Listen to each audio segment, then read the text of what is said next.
Om Swastiastu. Salam sejahtera untuk kita semua. Yang terhormat dosen pemuji 1, Ibu Dr. Nyoman Trisna Herawati, SEAK MPD. Yang terhormat dosen pemuji 2, Ibu Dr. Desa Nyoman Sri Werastuti, SEAK MSI. Dan yang terhormat dosen pemuji 3, Bapak Imade Pradana Adi Putra, SE SH MSI.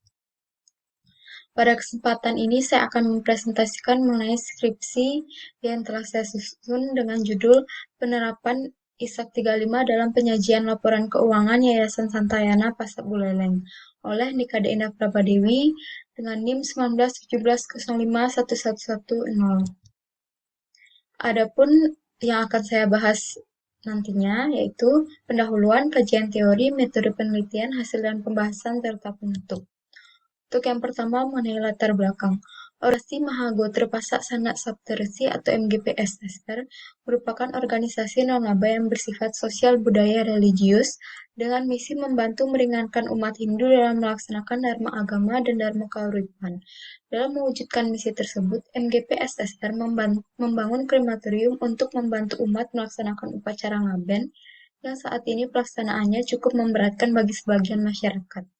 Melalui pendirian Yayasan Santayana, MGPSSR bekerjasama dengan Desa Adat Tiste untuk dapat membangun krematorium di lahan setre milik Desa Adat Tiste. Dalam menjalankan kegiatan operasional krematorium, Yayasan melakukan pertanggungjawaban kepada MGPSSR dan Desa Adat dalam bentuk laporan keuangan yang berisi informasi mengenai pendapatan, pengeluaran, dan selisihnya. Laporan keuangan juga nantinya digunakan untuk pengenaan pajak, namun saat ini Yayasan belum dapat membayar pajak karena laporan keuangan belum sepenuhnya menggambarkan keadaan. Menurut Nada Ayuanda, selaku manajer keuangan PPH, menjelaskan organisasi non-laba perlu menerapkan ISAK 35. Akuntabilitas sangat penting bagi entitas non-laba karena dapat meningkatkan kredibilitas kepada pemilik dan pengguna laporan keuangan. Selanjutnya juga dapat menunjukkan bahwa publik bahwa entitas memiliki integritas dan tata kelola yang baik. Juga dapat memberikan informasi bagi lembaga di dalam mengenai penerapan ISAK 35 sebagai pengganti PSAK 45 dalam penyajian laporan keuangan entitas non-laba pada Yayasan Santayana Pasar Buleleng. Berdasarkan uraian tersebut, maka penelitian dilakukan dengan judul Penerapan ISAK 35 dalam penyajian laporan keuangan Yayasan Santayana Pasar Buleleng. Adapun teori yang saya gunakan yaitu penelitian ini menggunakan teori stewardship sebagai landasan teori. Menurut Donaldson dan Davis 1989 dalam Raharjo 2007 menjelaskan bahwa manajer akan selalu berusaha untuk mewujudkan kepentingan bersama, di mana teori ini menjelaskan bahwa manajer dapat dipercaya dan diberi pertanggungjawaban untuk mencapai tujuan organisasi.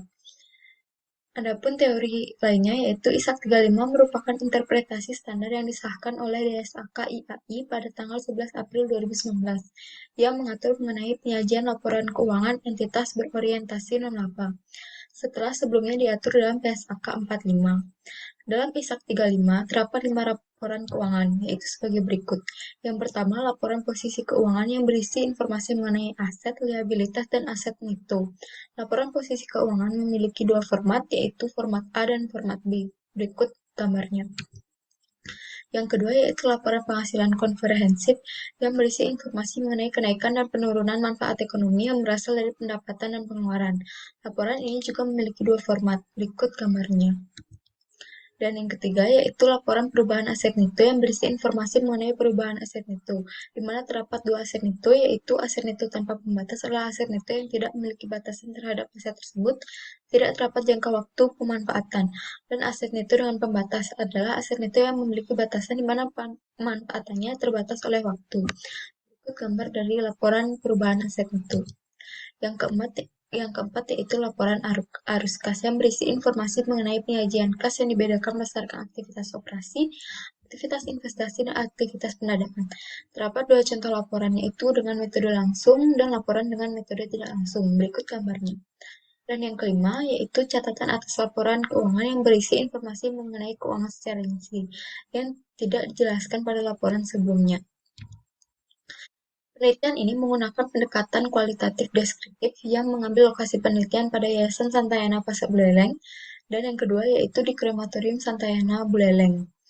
Sumber data yang pertama ada data primer dengan wawancara kepada pengurus, dan sekunder berupa dokumentasi mengenai catatan keuangan dan profil. Metode pengumpulan data yang digunakan yaitu dengan wawancara, perpustakaan, dan dokumentasi. Adapun hasil penelitian dan pembahasan, Yayasan Santayana berada di bawah naungan organisasi Mahagostra Pasasana Saperti atau MGP SSR Kabupaten Beleng yang bekerja sama dengan Desa Adat Tiste. Yayasan ini mulai dibangun pada tanggal 1 Februari 2021. Dalam akte pendirian yayasan terdapat 9 orang yang tercatat sebagai pendiri yayasan. Berikut daftar-daftar dari pendiri tersebut. Mengenai perolehan pendapatan, yayasan mendapatkan pendapatan dari jasa kremasi yang tergantung pada paket yang dipilih oleh krama. Berikut merupakan daftar harga yang ditawarkan oleh pengurus. Yang pertama ada Mengisandi Geni dengan harga 7.500.000, yang kedua Ngaben dan Langit dengan harga 11 juta, dan yang ketiga dengan Ngaben dan Lanus dengan harga 19 juta. Laporan keuangan yayasan dan laporan keuangan krematorium. Dalam penyusunan laporan, yayasan menggunakan laporan yang disusun oleh pengurus krematorium. Berikut merupakan laporan keuangan yang disusun oleh yayasan, dan sebelahnya adalah laporan keuangan yang disusun oleh pengurus krematorium. Berikut merupakan alur dari penyusunan laporan keuangan Yayasan Santayana berdasarkan ISAK nomor 35. Dalam penelitian tersebut menghasilkan 5 laporan keuangan. Yang pertama itu ada laporan penghasilan komprehensif yang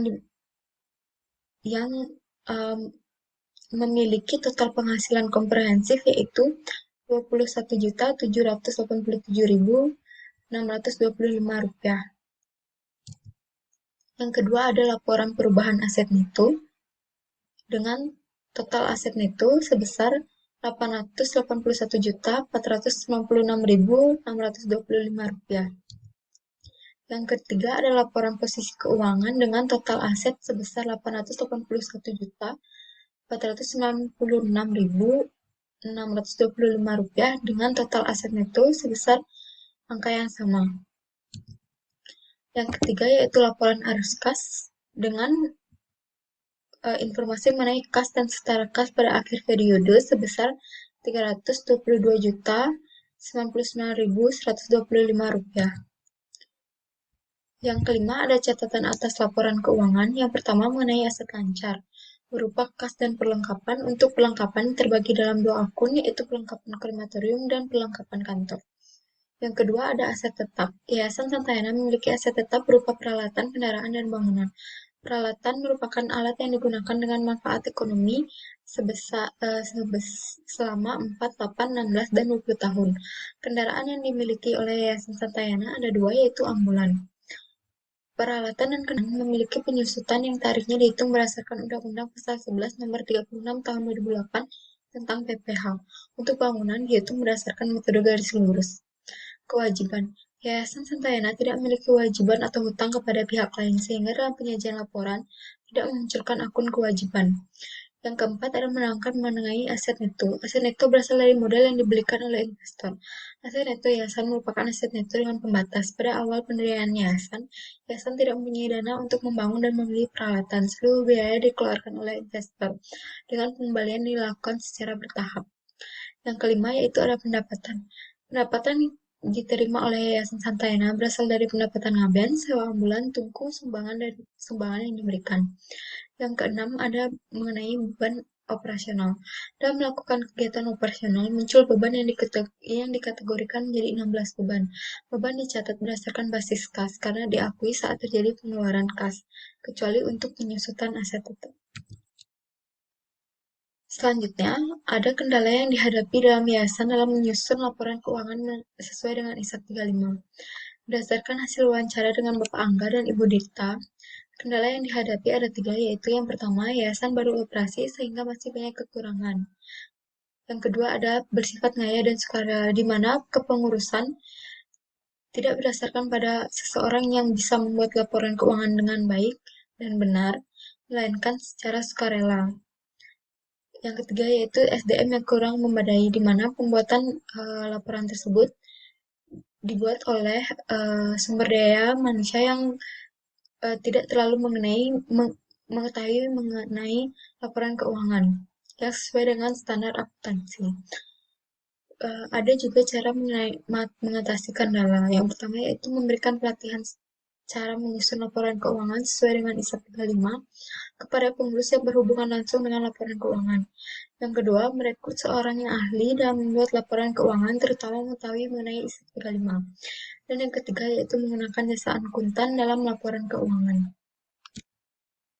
Adapun penutup dan yang penutup yang pertama ada simpulan, di mana simpulan yang pertama yaitu penyusunan laporan keuangan Yayasan Santayana masih sangat sederhana. Yang kedua, Yayasan Santayana melakukan pelaporan kepada MGPSSR dan Desa Adat Desa dengan periode 1 bulan, 3 bulan, 6 bulan, dan 1 tahun. Simpulan yang ketiga, penyajian laporan keuangan Yayasan Santayana sesuai dengan ISA 35 menghasilkan 5 laporan keuangan. Yang keempat, Yayasan Santayana belum dapat menerapkan ISA 35 dalam penyusunan laporan keuangan karena terkendala oleh sumber daya manusia yang belum memadai, yayasan yang masih baru, dan pengurus yang ditunjuk bersifat maya.